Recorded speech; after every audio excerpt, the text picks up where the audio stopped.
Hey guys, welcome back to my channel. Today we're going to cover common cyber threats that you should be aware of to protect yourself online. So let's get into the video. First up, we have viruses and malware. These are malicious software programs or software that is designed to harm your systems, devices, and networks.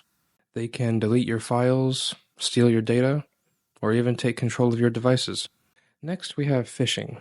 This is when cybercriminals send fake emails or messages that look legitimate, tricking you into giving away sensitive information like passwords or credit card numbers. And speaking of credit card numbers, identity theft is another common cyber threat, and this happens when someone steals your personal information to commit fraud, like opening credit cards in your name.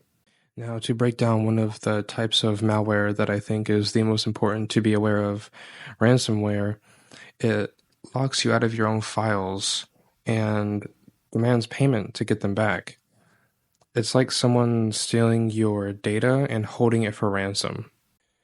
So before I end the video, I wanted to cover a couple free tools to use to protect yourself from everything that I talked about in this video.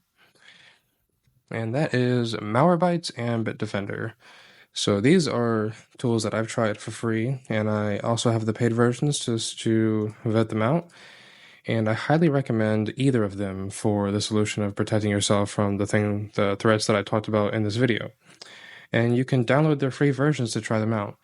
But if you're going to try them at the same time, I would recommend downloading Bitdefender and installing that first, and then install Malwarebytes, because the Bitdefender antivirus, when you go to install it, it tries to remove every other antivirus that is installed besides the Windows Defender, of course. So they also have mobile apps that you can get for Android or Apple, which are also free if you want to have the protection on your phones as well. And each tool covers protection for every threat that I talked about. There is no difference when it comes to that. And as for the phishing protection, it's a little bit nuanced in the sense that they come in browser extensions. So the Malwarebytes browser extension you can download for free by just Googling it. But for the Bitdefender's browser protection browser extensions, you have to download the software first, and then you can go to grab those extensions.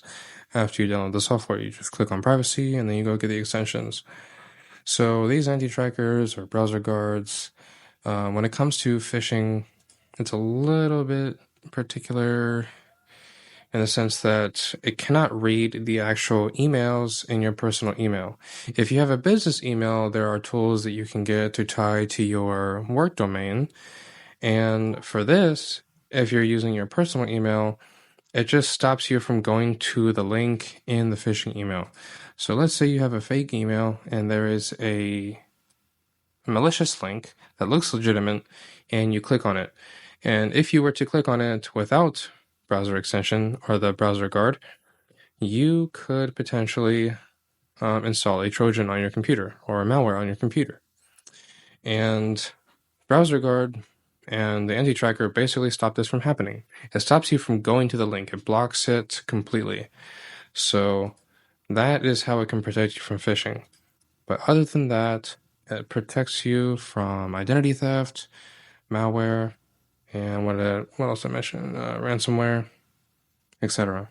So in the next video, I'm going to talk about the importance of regular cyber hygiene. That includes best practices like how to make strong passwords, how to implement multi-factor authentication, and how to do regular software updates on your computer. If you're finding this series helpful, please give us a like and subscribe for more. Leave your questions in the comments, and we might answer them in the upcoming videos. Stay safe and see you next time.